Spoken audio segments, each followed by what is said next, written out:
All right, there's a big controversy going on X right now that I think is kind of funny, but I'd love to get your take on this, Matt. So essentially what has happened is Elon Musk, obviously he's got Tesla, he's got X, and he's got xAI. xAI just raised $6 billion cash at like a $26 billion valuation. So he's obviously pushing this pretty hard. He's getting money from like the Crown Prince in Saudi Arabia and Andreessen Horowitz and like all the top guys. Everyone just wants to give him money. I even heard someone say somewhere that xAI is currently has a higher valuation than Twitter or X. So I thought that was kind of hilarious. But the latest controversial thing in this take is that Tesla had ordered a whole bunch of H100 GPUs from Nvidia. And as you know, like these are freaking hard to get. There's wait lists. And Elon just he just had all of those diverted away from Tesla, and he gave all of those H100s that Tesla bought instead to xAI and X. And a bunch of people are mad about this because they're like, you're prioritizing this over Tesla. I just want your hot take on this. What's your thoughts on that? Was that the thing that people were saying that he did that was like, did he just sell some Tesla stock before he did this too? Do you know? Not sure. I mean, this just is kind of breaking like 4 hours ago. Oh, okay. Yeah, probably not. I did read some stuff this morning, but it probably wasn't that up to date. Okay, cool. Well, so we know that he had beef with like Sam Altman and everyone at OpenAI because they turned because he invested in that one too. Like he was an investor in that one, and now he's leading this other one. And he was not happy that they turned it into like a for-profit thing. And so this is my first time even hearing about xAI. How long has that been out?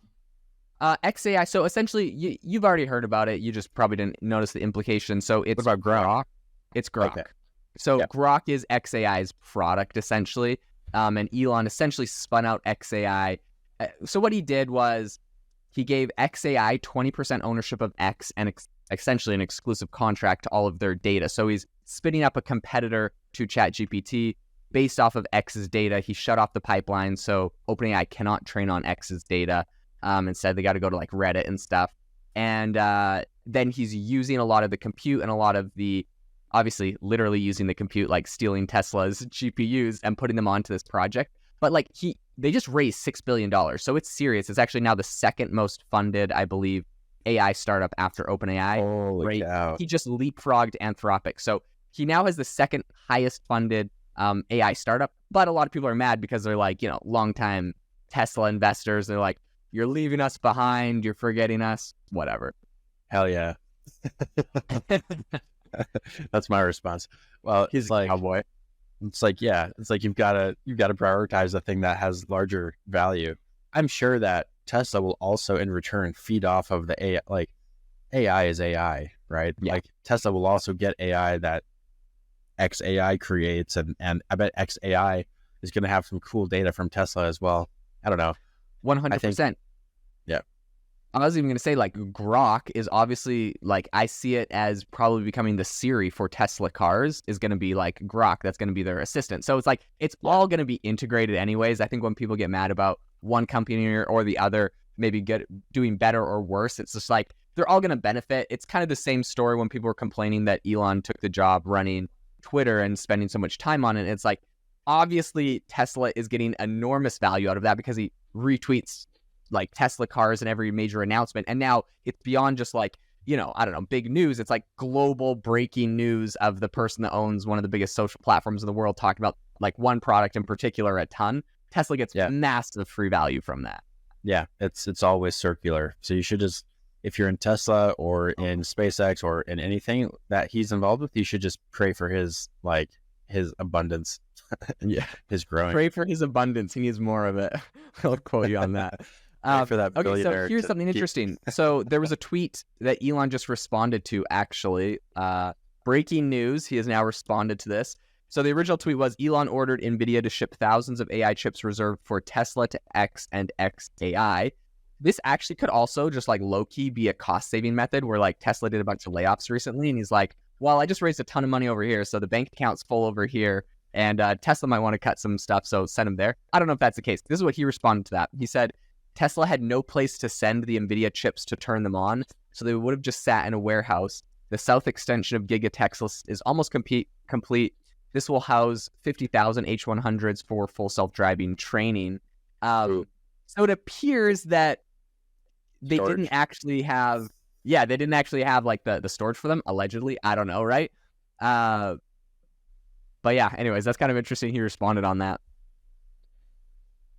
Interesting. Yeah. Oh, it would be so stressful that the stock price could just like fluctuate by billions of dollars just based on like fake news or real news. So what's interesting on that point too is recently we saw Salesforce take like the massive dump, and I think it was something like they missed their earnings by 40 million, so their stock price dropped $40 billion in market cap. So it's just like the most insane outsized. Yeah, so Salesforce took a massive beating because of that. I think right now we're seeing the government just revised GDP down in the US. Forecasted GDP got revised down, and I think to like 1.8% or something. In any case, they like shoot for 2 or 3% or 2%, I think is the target. So anything below that isn't great. And so I think right now we're seeing a lot of these software companies, if they're not being able to hit their targets, it's kind of reflected on maybe not just like, 40 million now, but it's like, what does this go in the future? Is this a trend that we're going to see? I think that's what people are concerned with, like Salesforce. And we saw like kind of a lot of these SaaS companies take big dips recently. Yeah. Did you listen to that? And well, they're not even SaaS. Did you hear about that in the All In podcast? Did you listen to that one? Oh, of course. So they were talking about like the reasons why SaaS took a dump, and I'm literally, my livelihood is SaaS, but I skipped that part. Oh, really? What are they saying? No, I mean, I think that it's essentially that pretty much as companies are doing more layoffs, then companies are hiring less people, so people are buying less seats of SaaS. So it's just like, it's like a B2B. It's like a self-fulfilling issue where it's like, as everyone lays people off, then they use less software, and then there's less software being used. So then I think the job market is pretty tough right now, to be honest. There's a ton of tech people, and we've been seeing kind of these layoffs go for like almost 2 years straight now of like layoffs, and people are hiring people back. So there's action in the market, but like there's a lot of people laid off. We recently hired a back-end guy for AI Box, and we had, of course, like we used to post on Indeed, ZipRecruiter, and LinkedIn in order to get good candidates. We don't do that anymore because we got way too many people on, like, we get thousands of people applying for a job on LinkedIn, and on ZipRecruiter, ZipRecruiter was way too many. So it's literally just Indeed. We do one post on Indeed, and we still got 400 applicants that we went through, and we found one guy that was great, worth way more. We're not trying to like shortchange people, but obviously like we're trying to get our platform launched and not go bankrupt. So you're cheap.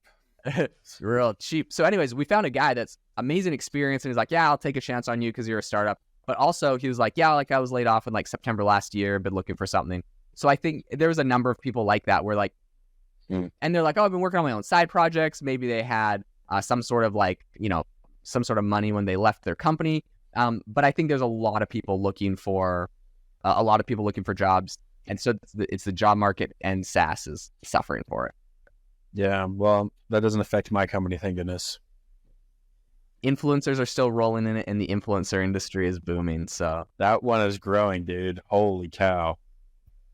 That's growing like crazy. Well, it'll be interesting to see what Elon is able to spin out of xAI, if he's able to make anything crazy. But if you enjoyed the podcast today, if you learned anything new about SaaS, Elon, xAI, make sure to drop us a review wherever you get your podcasts. And I hope that you all have an amazing rest of your day.